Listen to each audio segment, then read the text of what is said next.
Hello and welcome back to the Natural Vision 2020 Forum, bringing a new vision to the world. As you know, with this forum, we have the intention to bring natural vision improvement to as many people as possible all over the English-speaking world, and to show that natural vision improvement is present in many, many corners of our planet. And today, we have the pleasure to have with us Fernanda Leite Ribeiro, all the way from Brazil. Are you in Sao Paulo? I believe so, right? Yes, I'm in Sao Paulo. Okay, and Fernanda has a very interesting path. She's been a vision educator for over 30 years, and she actually bumped into vision improvement because her niece was organizing a conference with 600 people for Meir Schneider, and she was there a little bit by chance and visibly so fascinated by what she found that she decided to take the training of Meir Schneider's in the School of Self-Healing, became so passionate about it that then she was introduced to Dr. Ray Gottlieb, an optometrist, who mentioned the syntonic work to improve vision. And because she wanted to learn that specific fascinating technique, she learned that she would have to become an optometrist in order to learn it, and decided then to become an optometrist. And of course, you learn many more things on the way, and then went to become a behavioral optometrist, and then finally could study the syntonic method and techniques, becoming one of the fellows of the College of Syntonic Optometry. So your path is quite unusual. Yes, it's true. It's visibly driven by passion and interest and the ability, the willingness to take risks and pivot and reinvent. And so I would be really be fascinated if you could tell us more about your story and your motivations of all these choices. And then, of course, how it became your professional path and things that you learned on the way about vision improvement. So please tell us about the experience you had with all of this. Okay, but first of all, I really want to thank you for the opportunity to be here with you and in this forum. It's really a great honor. Thank you for sharing your experience, knowledge, and wisdom about all this. Thank you very much. Well, the first thing is that I was a professional dancer when I first met Meir Schneider. I was already kind of retired in performing, but still, that was my passion. And with many kids, I had many kids, and 3 kids actually. And for me, it was very difficult to deal with all that. So I was in one of those times that you really don't know very much what to do. And then I went to this conference of Meir Schneider, and I was amazed not by the vision work actually, but by the body work he did. Like the huge world that came through the way he dealt with the body, and knowing through dance, I could value what he was bringing there. So I took my first training course heading to the body work. And I was myself a myopic person, or -2 myopic, and that wasn't a problem for me at all. I was very fond of my glasses. I loved to buy new frames. You know, it wasn't a problem at all. And when I started taking his course, first thing here, take out your glasses. And I loved sunglasses also. So I was the trash in terms of thinking about vision improvement. So little by little, I started learning the richness that was behind his teaching and what vision meant to a person. So I started thinking that I was going to work with something, and I ended up falling in love with the vision work. It was like amazing. So I dropped everything I thought about body work. Except that for me, in the way I work with vision today, this is really the background. And I'm very grateful to the work I did with Meir from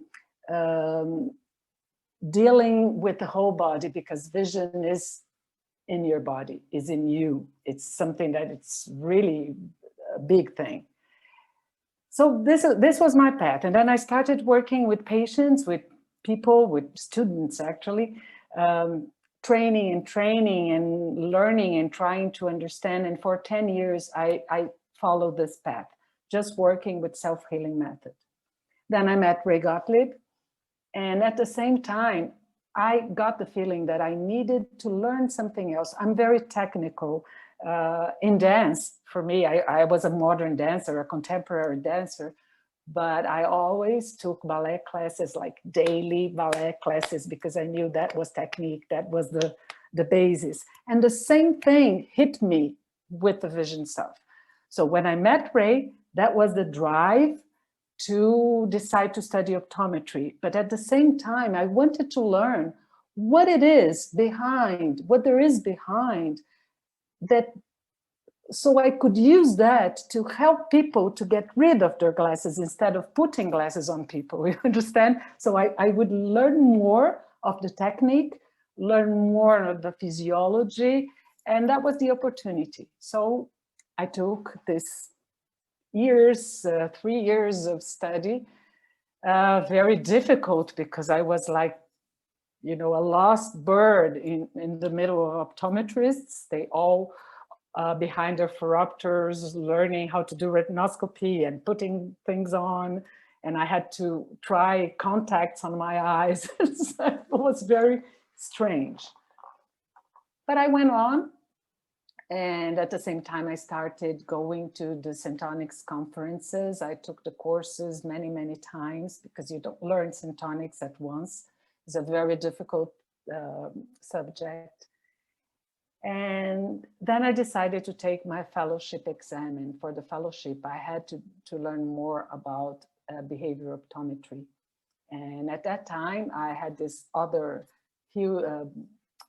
marvelous mentor, two marvelous mentors actually. One is a Spanish woman called Pilar Vergara Jimenez, and the other one is Robert Sanet.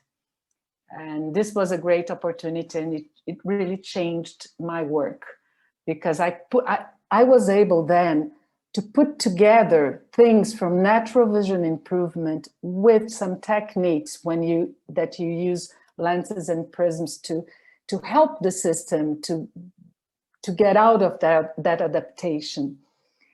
And so I made up a work very much on my own, using something more scientific, but always under the umbrella of you have to do that on free space. You don't have to use tools. You have to adapt and bring freedom to the vision therapy. And what I see is we are all hostages of central vision. And even us vision educators, we fall in that trap, because it's a trap. To work central vision, you first have to really work on space. And if you have a good space, your central system just hits just that point. And then there is good vision. You know? If I may, it makes total sense to hear this strong point coming from a dancer. Dancing is all about evolving in space with your body. Yes. and it's so interesting to see that, and that was passion for me. When I think about vision, not to see something, but to interact with the world.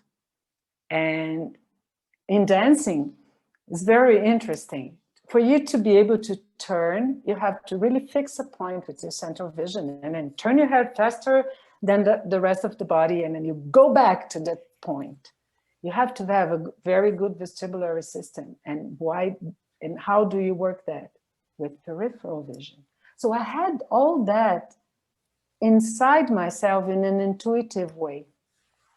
Going back to my home story, the way I felt when I was dancing, I was a myopic, a -2 myopic, which is low myopic, but everything is blurred from 50 centimeters on, totally blurred. So for dancing, I never wore contacts. I had to take out my glasses and just see that blur and those lights on my face. That was scary. So that was mandatory for me. I had to be hugged by the space. That was the only way I could get out of my fear of doing things wrong there and everything. So when I started working with vision, I brought the sensation to me again. So how do I teach people not to be so much hostages of central vision? How can they feel safe with space? So this is the whole point. And then my practice, my everyday practice, is to find fun ways of bringing that to people. That's the magic word here, fun. If we think of vision improvement techniques, they can be very boring if we don't put life in that. You know, it's nice to do sunning, it's great to do palming, it's wonderful to do peripheral work for some time. But you do that every day. If I'm talking to a person, not to us that are in love with that, but to a person who has a vision problem that comes to us. This person needs some support because this person is overwhelmed by a problem that she wants to get rid of.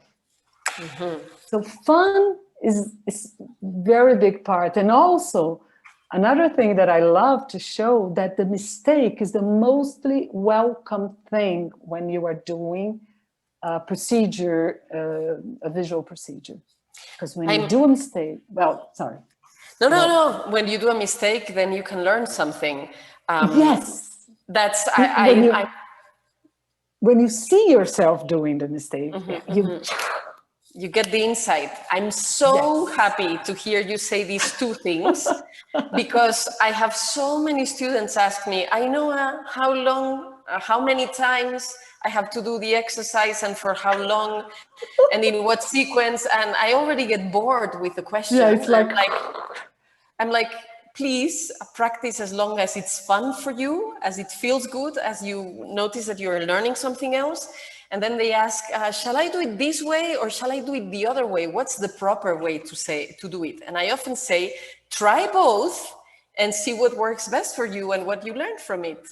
And they're very puzzled by these kinds of answers because they're very used to having an external authority say what's right and wrong, or they are thinking of exercise, working with the eyes as if you were doing a series of push-ups to make your muscles in your arms or in your abs.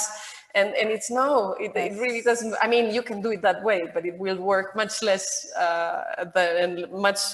it will be actually a harder and longer path than if you just do what's fun and what's interesting, and you experiment and you test and you introduce diversity. And also when people do not improve, I ask them, okay, you had improved for some time and now you're not improving. So instead of being frustrated, see what you can learn from the present moment. How are you feeling? What are you doing? What are you thinking? How is your body? What's happening? Because this is teaching you something about your vision process. And but yeah, it requires thinking the whole thing in a whole new way. And usually it's breaking paradigms inside of people beyond just the eyesight improvement. And I find that most exciting and interesting also, and rewarding.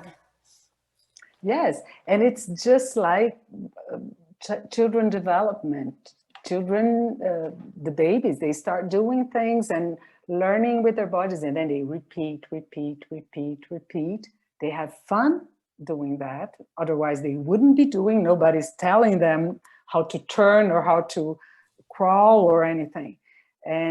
But all improvements we have, we go up a stair and then we have a plateau, and it's normal. And this is the most difficult part, to teach that this plateau exists. And this is what you just said. You have just to now get your impressions, feel your impressions from that.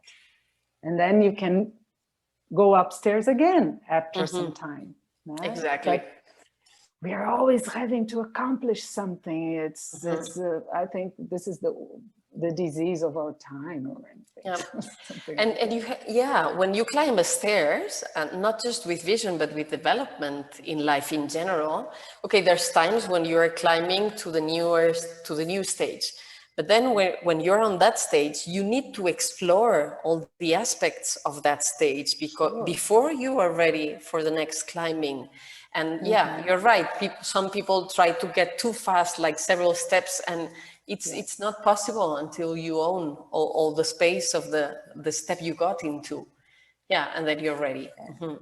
And one of the things that I feel that is very sensible in our relationship with the people we work with is to show them, because they come to us with a complaint. And then we have to show this improvement and say, don't think about, I just want to get here. Each step is a new step, is a new experience, is a new thing. And you have to really incorporate that, then you will be able to go to the next step. But they come, I don't know about if you do that, but I deal a lot with pathology. And in pathology, that's very sensitive, because they really lost something. And then to put them in a positive way again, and understand that seeing much worse than they saw before is a good thing. Like I got up one step, but that step is so much less than everything he had before. This is really, really something that takes a lot from us now, of understanding and everything.